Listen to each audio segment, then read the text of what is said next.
স্বামীকে পেয়ে মহা খুশি। আমার ইসমাইলকে জলদি করে আমার উটের উপর তুলে দাও। কোথায় নিয়ে যাবেন? আল্লাহর মেহমানদারি করানোর জন্য, আল্লাহর হুকুম পালনের জন্য। আর দেরি করলো না, উটের উপরে তুলে দিল হযরত হাজরা আলাইহিস সালাতু ওয়াস সালাম হযরত ইসমাইলকে। দূরে একটু যেতে না যেতেই ইবলিস এসে বলে, ও হাজরা, কত বড় মারাত্মক ভুল করলি, তুই কি জানিস তোর সন্তানকে জব করার জন্য নিয়ে যায়? হাজরা বলে, তুমি কে? চিনি না, জানি না। আমার স্বামী নবী, আর আমার সন্তানকে কেন জব করবে আমি তাও তো জানি না। ইবলিস বলে, ও হাজরা, তোমার সন্তানকে জব করার ব্যাপারে আল্লাহ হুকুম করেছে, যার কারণে জব করবে। হাজরা বলে, আমার আল্লাহ যদি বলে থাকে আল্লাহর সন্তুষ্টির জন্য আমার ইসমাইল জব হোক, এটাও আমিও চাই। আমার স্বামী বলেছে, ভালো কাজে যারা বাধা দেয় তারা হলো শয়তান। আপনারা জানেন, আমরাও জানি, আমাদের জাতির পিতা একজন আছে, আছে না? আল্লাহ পাক বলেন, মিল্লাতা আবিকুম ইব্রাহিম হুয়া সাম্মাকুমুল মুসলিমিন। তোমাদের জাতির পিতা ইব্রাহিম, তার নাম হলো মুসলিম। তিনি একজন মুসলিম, আত্মসমর্পণকারী। অর্থাৎ আল্লাহ যা করতে বলেছেন সঙ্গে সঙ্গে তাই করেছেন, আল্লাহ যা নিষেধ করেছেন সঙ্গে সঙ্গে পরিত্যক্ত করেছেন। এর নাম হলো মুসলিম। ইব্রাহিম আলাইহিস সালামকে আল্লাহ পাক অনেক প্রাচুর্য দিয়েছিলেন, অনেক সম্পদ দিয়েছিলেন। আল্লাহ পাক তার উপরে সহিবা অবতীর্ণ করেন। তিনি একজন নবী রাসূল। তিনি বিবাহ আবদ্ধ হন। প্রথম বিবাহ করেন এক বাদশার মেয়েকে, পরমা সুন্দরী, বিশ্ব সুন্দরী ছিল সেই সময়, নাম হলো সারা আলাইহিস সালাতু ওয়াস সালাম। এরপরে সারা আলাইহিস সালাতু ওয়াস সালামের দাসী ছিল হাজরা আলাইহিস সালাম। হাজরাকে পরবর্তীতে স্ত্রী হিসেবে গ্রহণ করার জন্য সারা আলাইহিস সালাতু ওয়াস সালাম তিনি নিজে প্রস্তাব দেন, এমনকি স্ত্রী হিসেবে গ্রহণ করেন। নবুয়ত রিসালাতের কাজ ক্রমাগতভাবে করতেছেন, বিভিন্ন বাধা বিঘ্নতাকে উপেক্ষা করে। বয়স দিন দিন বাড়তেইছে, কোনো সন্তানাদি নেই, কোনো সন্তানাদি নেই। হঠাৎ করে মনের ভিতরে একটু বেদনা জাগ্রত হলো যে আমাদের যদি সন্তান হতো কতই না ভালো হতো। আপাতত আল্লাহ পাকের এই রেসালাতের কাজগুলো তারা করতে পারত। মনের ভিতরে যা উদিত হয়েছে, উদিত হওয়ার সঙ্গে সঙ্গেই মুখ দিয়ে বের হয়ে গেছে। মুখ দিয়ে বের হলো কি? রব্বি হাবলি মিনাস সলিহিন। রব্বুল আলামিন, আমাকে একটা নেক সন্তান দাও, নেক সন্তান আমাকে দাও, নেককার সন্তান দাও। প্রশ্ন যদি আপনাকে করা হয় নেককার সন্তানের কাজ কি, আপনারা বলবেন ভালো কাজ। নেককার সন্তান যারা শুধু ভালো কাজ করবে, মন্দ কাজ করবে না। ইব্রাহিম আলাইহিস সালাম দোয়া করলেন। বয়স তখন ৮০ বছর পার হয়ে গেছে। আল্লাহ পাক মঞ্জুর করলেন। এমনকি বিশ্ব নবীজি বলেন, প্রত্যেকটা পিতামাতার উচিত হলো আল্লাহ পাকের কাছে দোয়া করা। সন্তান যদি চাইতে হয়, চাইতে হবে, আল্লাহ তুমি আমাকে নেক সন্তান দান করো, কারণ সন্তান দেওয়ার মালিক কিন্তু আমার আল্লাহ। রব্বি হাবলি মিনাস সলিহিন, আল্লাহ তুমি আমাকে নেক সন্তান দাও। আল্লাহ পাক মঞ্জুর করলেন। মঞ্জুর করে জিবরাইল সহ আরো ২ জন ফেরেশতা, ভিন্ন ভিন্ন রায়াত আসছে, জিবরাইল সহ আর একজন ফেরেশতা আসলো ইব্রাহিম আলাইহিস সালামের বাড়িতে মেহমান হয়ে। লম্বা ঘটনা বলতে গেলে অনেক সময় লাগবে। ইব্রাহিম আলাইহিস সালামের বাড়িতে মেহমান হয়ে আসলেন ফেরেশতা। খাবার টেবিলে খাবার খাবেন, ফেরেশতারা তো খাবার খান না, শুধু খাবার নাড়াচাড়া করে। বেশ কিছু সময় ইব্রাহিম আলাইহিস সালাম খাবার খাওয়া শেষ, মেহমানের দিকে তাকায় দেখে খাবার খায় নাই, আর তারা খাবারে হাত দিয়ে কোনো মতো শুধু খাবার নাড়াচাড়া করে। ইব্রাহিম আলাইহিস সালাম খাবার শেষ করে তাকে দেখে মেহমান খাবার খায় না, তখন তার মনের ভিতর সন্দেহ জাগ্রত হলো। তদানীন্তনকালে কোনো শত্রু যদি কোনো কাউকে যদি কারোর বাড়িতে যায়, ওই বাড়িতে এক গ্লাস পানিও পান করে না, ক্ষতি করার উদ্দেশ্যে এসেছে, এই জন্য তারা কোনো কিছু খাবার খায় না।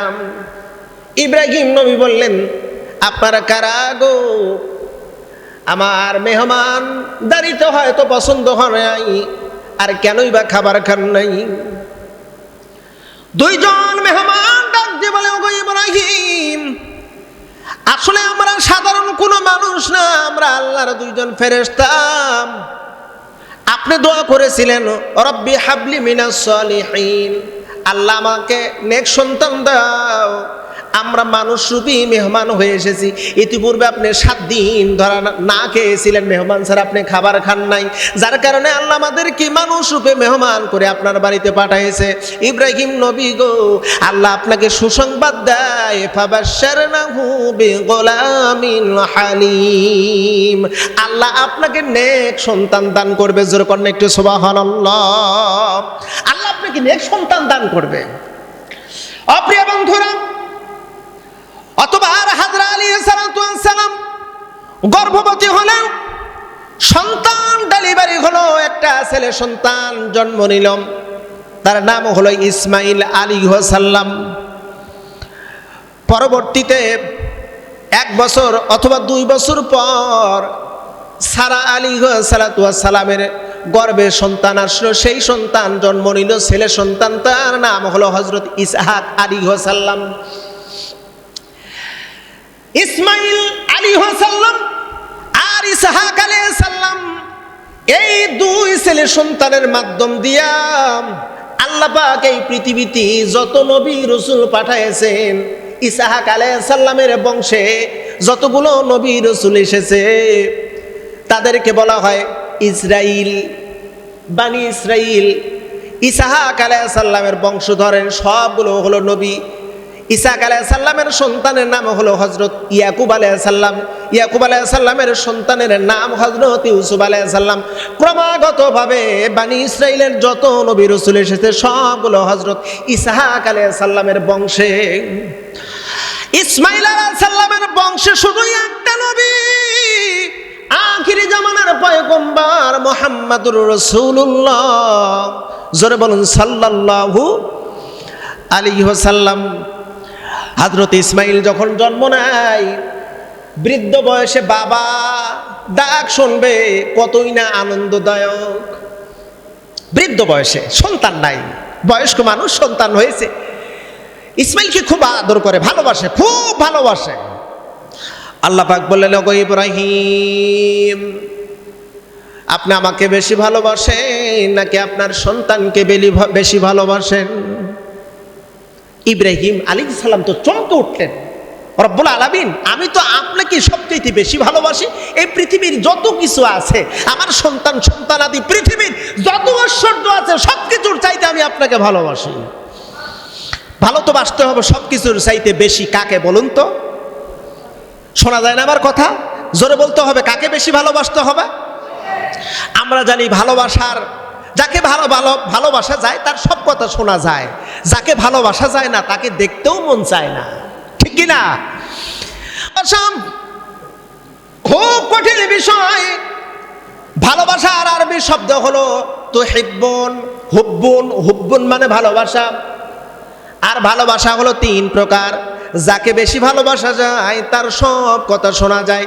ইব্রাহিম নবী গো, আপনার সন্তান আর আপনার স্ত্রীকে কাছে রাখতে পারবেন না, রেখে আসেন তাদেরকে মরুভূমির ভিতরে, কোনো কারণ নাই। ইব্রাহিম নবী বলতেছেন, আল্লাহ কেন যাবো, কি জন্য যাবো? ছোট্ট মাসুম সন্তান, মরুভূমির ভিতর তো কোনো মানুষজন নাই, কোনো গাছপালা নাই, ওখানে আমার এই সন্তান কষ্ট পাবে, এরকম কোনো প্রশ্ন করলেন না। আল্লাহ পাক বলেন, ইফআল, করো তুমি, do it, no let this time go, যাও, লেট করো না। ইব্রাহিম আলাইহিস সালাম হাজরাকে বললেন, ও বিবি, তোমার প্রয়োজনীয় সামগ্রী, কাপড় চোপড় যা কিছু আছে পুটলি বাঁধো আর উটের উপর আরোহণ করো। স্ত্রী কত আনুগত্যশীল,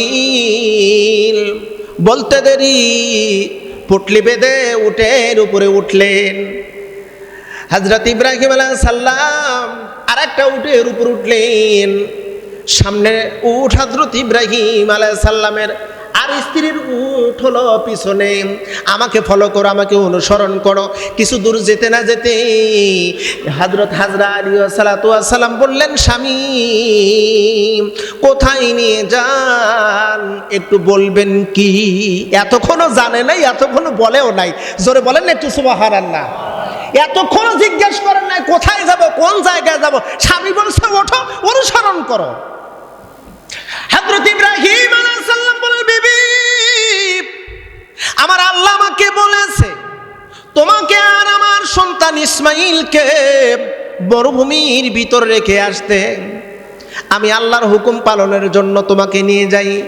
স্ত্রী বলতে, বুঝতে পেরেছি আল্লাহ যাতেও খুশি আপনি সেই কাজ করেন, আমি হাজারাও সেই কাজেও খুশি।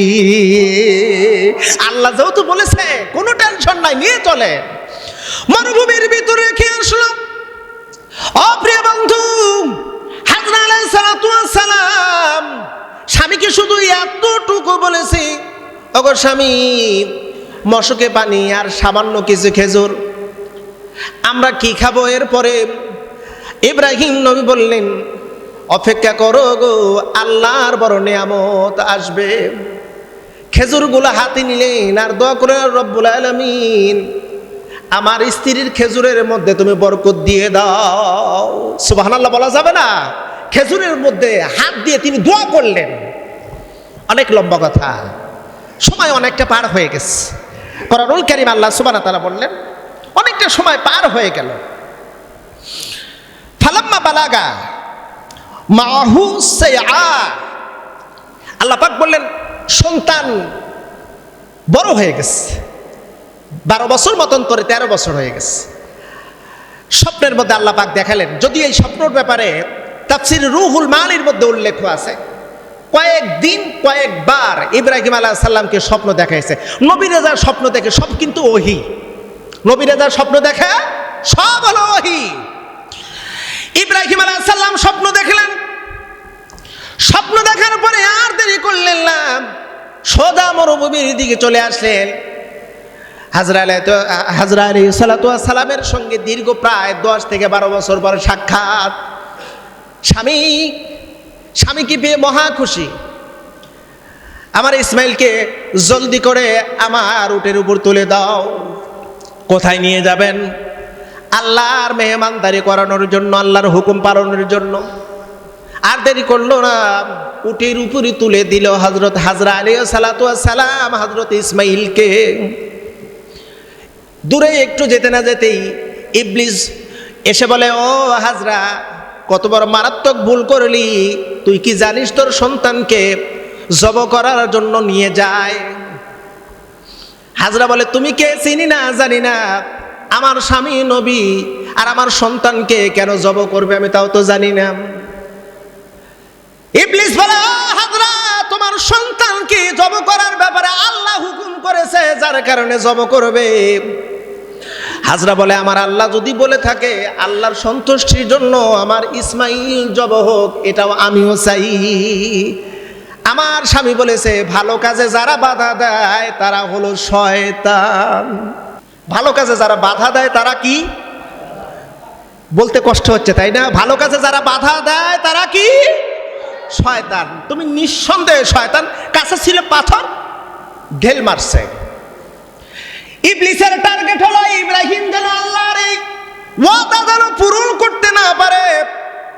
দৌড়ে যাচ্ছে পিছনে পিছনে, চলে গেল মিনাতে। ইব্রাহিম আলাইহিস সালাম উট থেকে নামালেন ইসমাইলকে নামানোর পর ইসমাইল বললে, আব্বা আমার একটু পানি পিপাসা লেগেছে। উট থেকে, উটের সাথে মশক ছিল, মশকের ভিতর পানি ছিল, পানি আনতে গেছে। এই সুযোগে ইবলিস এসে কয়, ইসমাইল জীবন যদি বাঁচাইতে চাস জলদি করে সর। কেন সরব? বলে তোমাকে জবাই করার জন্য তোমার আব্বা নিয়ে এসেছে। কেন নিয়ে এসেছে? আমি তো জানি আমার মা বলেছে আমার আব্বা একজন নবী, আমাকে কেন জবাই করবে? বলে তোমার আব্বা তোমার আব্বার আল্লাহর সাথে এগ্রিমেন্ট হয়েছে তোমাকে জব করবে, তাড়াতাড়ি জীবন নিয়ে সরে যাও। বলে আমার মা বলছে আমার আব্বা একজন নবী, তবে এটা তো ভালো কাজ, আল্লাহর সন্তুষ্টির জন্য যদি আমাকে জব করে এটা তো ভালো কাজ।